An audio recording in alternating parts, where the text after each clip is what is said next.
Halo guys, kembali lagi bersama aku Anita Anggrani. Nah, di video kali ini aku mau bagikan informasi nih buat teman-teman semua. Dan kali ini adalah kabar baik nih buat teman-teman semua. Nah, tapi apaan ya? Agar nggak penasaran, simak terus video ini sampai habis. Tentunya jangan lupa untuk like and subscribe dulu ya. Terima kasih.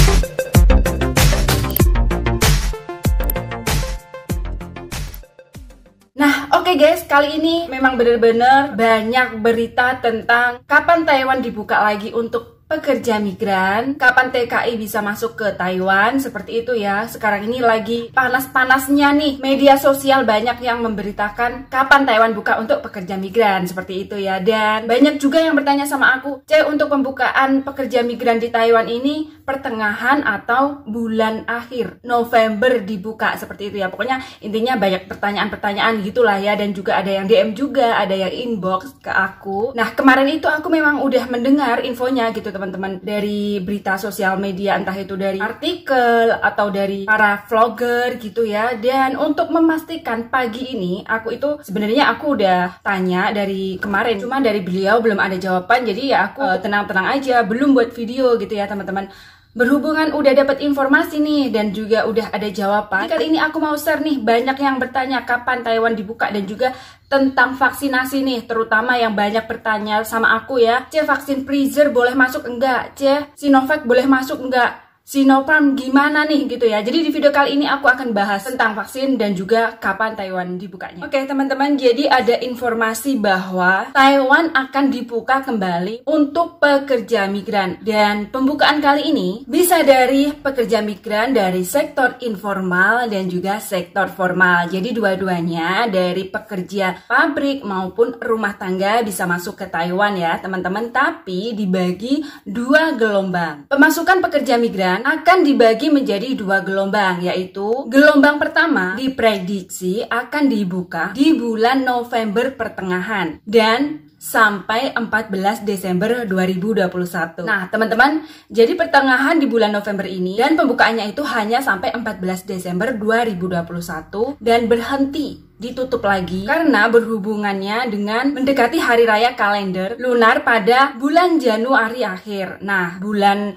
Januari akhir itu kan pastinya banyak orang yang masuk ke Taiwan ya teman-teman. Maka pemasukan jumlah pekerja migran akan diturunkan atau ditutup sementara. Nah guys, jadi begini, untuk bulan Januari akhir itu kan mau mendekati hari raya Imlek ya istilahnya. Dan pasti hari raya Imlek ini banyak warga negara Taiwan yang dari luar negeri itu pulang ke tanah air seperti itu. Dan pastinya nanti di bandara uyel-uyelan banyak yang masuk ke Taiwan, jadi diberhentikan sementara. Nah jadi guys, kemungkinan kedepannya bakalan seperti ini, bakalan ditutup, dibuka, ditutup, dibuka. Karena apa? Kita lihat aja di awal tahun 2022 itu kan ditutup karena ada hari raya besar di Taiwan dan dibuka lagi. Di sini pemerintah Taiwan juga selalu memantau keadaan COVID-19 di negara asal pekerja migran. Misalnya nih, ini contoh aja, misalnya pada bulan November pertengahan ini pekerja migran dari Indonesia yang dibuka gitu ya, sampai 14 Desember 2021 dan ditutup. Nah, kalau ini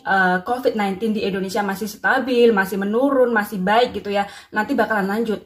Tapi kalau misalkan tiba-tiba COVID-19 di Indonesia naik lagi begitu ya, tapi mudah-mudahan jangan ya teman-teman, bisa jadi diberhentikan lalu pindah ke pekerja migran dari Vietnam, atau kalau nggak ditutup sementara lagi seperti itu teman-teman. Nah makanya kedepannya ini bakalan ada penutupan, pembukaan seperti itu. Kenapa aku bilang seperti ini ya? Jadi aku mau mengingatkan untuk bagi kalian yang mau proses, yang mau masuk gitu ya, ini agak lama jadinya ya kalau kalian mau menunggu lama, entah itu setahunan gitu ya, dalam proses setahunan di PJTKI, kalau kalian mau ya, kalau kalian mau daftar ya terserah ya, nggak apa-apa. Tapi kalau kalian waduh aku nunggu lama banget, waktuku terbuang sia-sia seperti itu, mending aku cari pekerjaan lain ya, ini lebih bagus gitu loh. Karena pembukaan ini nggak seperti dulu selamanya dibuka gitu, jadinya bakal dipantau terus untuk perkembangan COVID-19-nya seperti itu teman-teman. Ya tapi kita lihat aja ya kedepannya kayak gimana, karena juga kita nggak tahu kedepannya kayak gimana ya. Kita pantau terus informasi-informasi seputar TKI ya. Mudah-mudahan aja COVID-19 di Indonesia ini segera musnah, segera membaik. Jadi kemungkinan besar calon TKI banyak kesempatan masuk ke Taiwan seperti itu.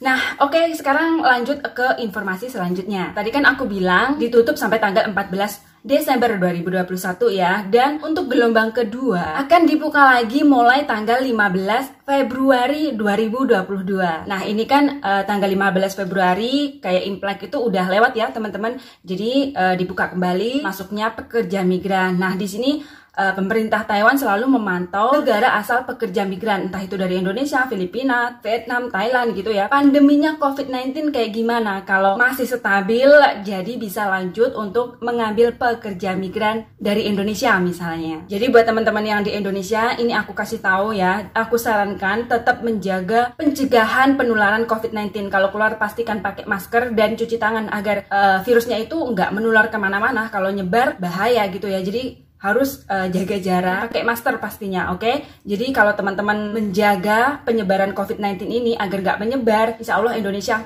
the best. Nah oke teman-teman, jadi kalau untuk pertengahan bulan November ini dibuka kembali pekerja migran, tapi ada beberapa syarat yang mungkin memang cukup berat ya. Tapi kalau di info-info kemarin, video-video kemarin aku udah ngasih tahu dan teman-teman ada yang bilang, oh oke, aku udah gini, wah aku siap gitu ya. Jadi mungkin ini juga nggak berat bagi kalian ya. Jadi aku akan kasih tahu apa aja sih syaratnya yang kemungkinan itu agak memberatkan gitu ya. Syaratnya pekerja migran itu diharapkan yang pertama yang sudah vaksin 2 dosis atau dosis lengkap ya teman-teman. Itu akan diutamakan. Nah buat kalian yang udah dosis 2 kali, ini kalian tenang. Jadi ada kesempatan besar untuk masuk ke Taiwan. Jadi buat kemarin teman-teman udah aku kasih tahu, bagi kalian yang belum vaksin cepat buruan vaksin ya kan, karena syaratnya utama itu kalian udah vaksin 2 kali. Dan selanjutnya hasil tes PCR negatif dari Indonesia. Dan setibanya di Taiwan akan dilakukan tes PCR lagi. Selanjutnya masuk ke karantina dan sebelum keluar ke karantina bakal dites PCR lagi. Jadi untuk PCR ini ya, buat kalian yang mau masuk ke Taiwan itu sama seperti persyaratan TKI pulang ke Indonesia. Jadi 3 kali ya sama. Jadi kayak seperti ini kayak udah jadi terbiasa ya teman-teman. Jadi nggak kaget lagi ya. Nah jadi selanjutnya ini bagi yang udah punya visa nih teman-teman. Visa yang selesai duluan akan didahulukan dan harus dari PJTKI yang resmi atau terpercaya. Nah masalah PJTKI nih, kemarin banyak banget yang tanya sama aku, C rekomendasikan PJTKI yang terbaik, C PJTKI mana sih yang resmi seperti itu. Kemarin banyak banget yang bertanya sama aku sampai DM ke aku ya teman-teman. Nah sebenarnya aku juga ingin sih ngasih tahu PJTKI mana yang resmi, yang selama ini aku percaya gitu ya, yang menurut aku baik dan banyak job pabriknya juga selain job PRT gitu ya. Tapi aku mau ngasih tahu sih, takut kalian nanti tergiur terus daftar, sedangkan pembukaan ini kayaknya itu nggak tahu sampai kapan gitu loh. Nggak seperti di tahun-tahun sebelumnya ada COVID-19 ini. Takutnya kalian tergiur, kalian daftar terus nunggu lama, nanti aku yang kena salah. C kok aku lama banget, aku diterbangkan apa enggak gitu kan. Padahal mereka itu mau menerbangkan pekerja migran juga melihat kondisi COVID-19-nya seperti itu. Nah untuk tahun depan, tahun 2022, aku bakal pantau terus gimana keadaan COVID-19 dan gimana keadaan Taiwan, apakah selamanya dibuka untuk pekerja migran dari Indonesia, dan apabila fix nggak bakal ditutup buka gitu ya, tahun depan aku akan langsung interview datang ke PJTKI untuk rekomendasikan ke teman-teman semua. Jadi teman-teman bisa tahu oh baiknya kayak gimana, oh jeleknya kayak gimana gitu ya. Teman-teman bisa tahu langsung kayak gimana prosesnya, teman-teman akan tahu informasi selanjutnya dari aku. Nah oke teman-teman, tadi kan aku udah membahas mengenai pembukaan pekerja migran ke Taiwan, syaratnya apa saja. Kali ini aku mau bahas mengenai karantina. Ini penting banget buat calon TKI, harus tahu mengenai karantina, tentang biayanya dan sebagainya gitu ya. Selama karantina 14 hari ditambah 7 hari di Taiwan biayanya berapa? Jadi untuk karantina saat ini peraturannya tidak sama seperti peraturan karantina di tahun kemarin. Jadi untuk karantina 14 hari di pusat karantina yang disediakan 1.700 kamar. Kepala Depnaker Taiwan menyatakan selama karantina 14 hari, biaya makan, biaya tempat tinggal, biaya tidur kalian itu di karantina, itu akan dibantu oleh pemerintah. Pekerja migran tidak perlu mengeluarkan biaya. Nah, ini kabar baik loh teman-teman, karena kita di karantina gratis. Jadi kita tidak perlu mengeluarkan biaya apapun selama di karantina. Nah, tapi kan kalau kalian di karantina selama 2 minggu tentunya memakan waktu ya teman-teman. Dan kali ini selama kalian di karantina, kalian tidak diberi gaji oleh majikan. Ya ini kita maklum aja ya teman-teman, karena selama 2 minggu kita tidak kerja, kita hanya makan tidur. Gak mungkin lah kita dapat gaji, karena mau dapat gaji ya kita harus kerja kan. Tapi kalau di antara kalian mau minta gaji ke majikan, malah nanti biaya karantina bakalan ditanggung oleh teman-teman sendiri. Dan ini bakalan mahal.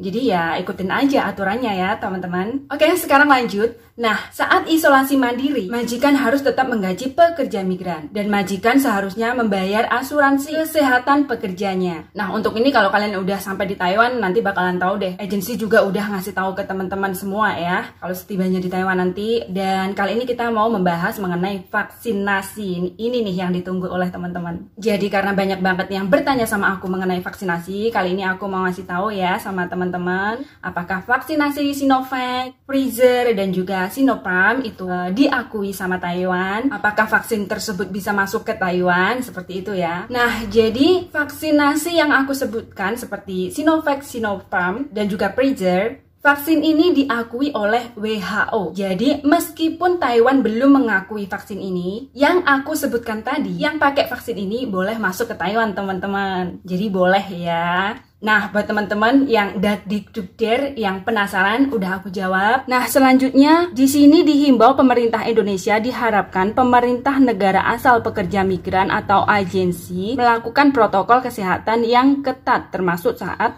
pelatih dan karantina 1 orang 1 kamar sebelum keberangkatan. Nah, jadi syarat-syarat yang agak berat yang dimaksud mungkin ini teman-teman, di Indonesia apakah sudah menyiapkan 1 orang 1 kamar karantina untuk pekerja migran yang mau berangkat ke Taiwan. Mereka apakah sudah menyediakan kamar-kamar ini? Mungkin ini yang lagi dipikirkan sama pemerintah Indonesia. Nah, teman-teman, itu aja informasi dari aku. Semoga informasi yang aku bagikan ini bermanfaat buat teman-teman semua. Dan apabila teman-teman ada yang belum jelas atau ada yang ingin ditanyakan, silahkan tulis kolom komentar di bawah. Dari sini kalian jelaskan informasi yang aku sampaikan. Apabila belum jelas, boleh bertanya. Oke guys, itu aja, dan terima kasih buat teman-teman yang sudah menyaksikan video ini. Tentunya mohon dukungan dari teman-teman agar aku semangat buat informasi-informasi selanjutnya. Caranya gampang banget, hanya klik tombol subscribe dan jangan lupa di like, di komen, dan di share. Terima kasih teman-teman, sampai jumpa di video aku selanjutnya. Bye-bye.